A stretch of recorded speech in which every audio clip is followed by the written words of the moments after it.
Hello everybody and welcome back to Screen Stars.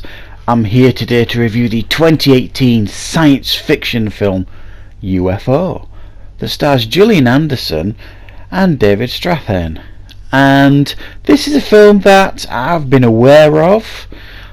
Did interest me, mainly because I was interested to understand why Gillian Anderson would take a film like this, as she's tried to distance herself from the X-Files a number of times. Fairly recently too, by saying she's not going to come back and make any more after the recent comeback. And plus the subject matter interests me, and I thought I'd give it a go. Boy, did I regret that decision, guys. Now, the first question I've got for you is, do you like maths? If you like maths and mathematic problems, you're going to love this movie, because this is like a maths genius's dream. This film, it was so boring, guys. This film, literally, it was like the main character was just spent the whole film solving maths problems that were so advanced, you know, unless you were some kind of genius, there was no way you were going to keep up, even with the heavy exposition scenes when they tried to explain it all.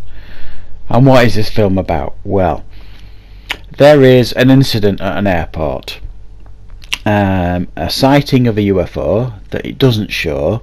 There's just like a sighting.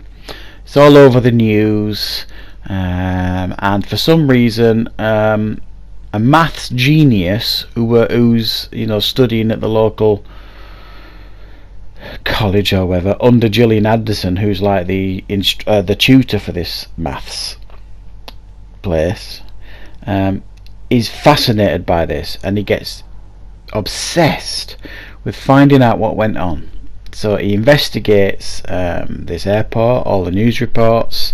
He somehow manages to get hold of footage from the airlines and things by going on the dark web, which seems to be the answer for every movie these days. Get it off the dark web, guys. It's all on there clearly. Solves all these maths problems that you haven't got a clue what's going on with.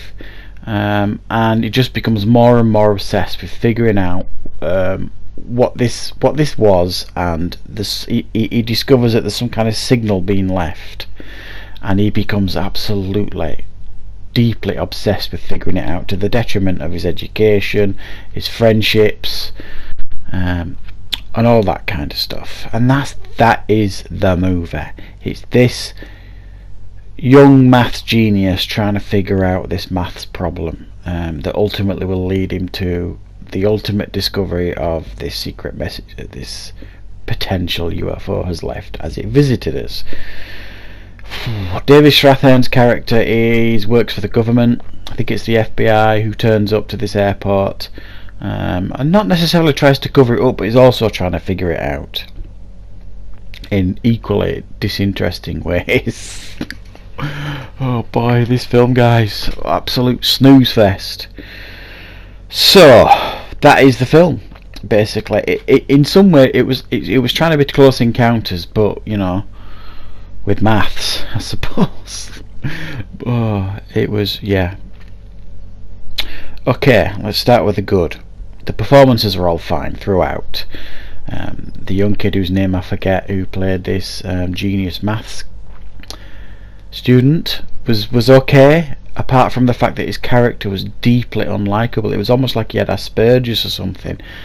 He was so unlikable and so disjointed from society and all his friends, because I found it very, very hard to connect or like this character at all, and if you watch the film you'll understand why. But his performance was fine. David Strathairn was fine as always. In my opinion, he is one of the best character actors working in Hollywood today, and he has been for a number of years. Gillian Anderson, however, looked completely and totally uninterested. Why she took this project, I don't know. She really didn't want to be there, in my opinion. I just thought the performance was lazy, sloppy, and I don't think she wanted to be there. And what was going on with her hair, I don't know. She had this weird hairdo or wig, and just looked awful. And every other character in the film basically just served as exposition. because every time he was trying to solve a maths problem that you couldn't follow, there's no way you could follow it. All his friends were saying to him, "What does that mean?" So they're all sort of, they you know, even they were like clever students as well. They're all saying to him, "What does that mean?" So he would then explain what he has just done with this maths problem. That's even then didn't make sense. The majority of it. So it was, you spent the whole movie scratching your head, boring maths, in the hope that there was going to be some payoff at the end of this film. Did we get that payoff? Did we shite as like? Oh my god, the ending. If that's what they consider a payoff, well, they want a slap round the chops, in my opinion. It was an insult. After sitting through all this mind-numbing maths debates and problems and algorithms and codes and patterns and you name it, we had to sit through it. The ending was a blinkle you miss it appearance by, you know, something potentially extraterrestrial, and a potential team up at the end. It was awful, guys. This film, I hated it. I'm not going to score it lower than a 4 out of 10, and the reason I'm not is because it's well made. You know, it's got a decent cast on board. The idea's interesting, I suppose, but the film isn't. It's an interesting idea they've totally ruined with maths problems and boring dialogue and dreary dialogue and pacing so slow, you know, it puts you into a coma. So it's not horrendously made. And there might be some people out there that likes really, really highly intellectual sci-fi that'll get something out of this film. I just found it an absolute snowfest, guys. So it's 4 out of 10 for me. I'd highly recommend you avoid this one, unfortunately. So there you go, UFO. If you like the review, please click the like button. It's very, very helpful to the channel. And if this is your first time visiting Screen Stars, please click that subscribe button. Thank you very much for watching, everybody.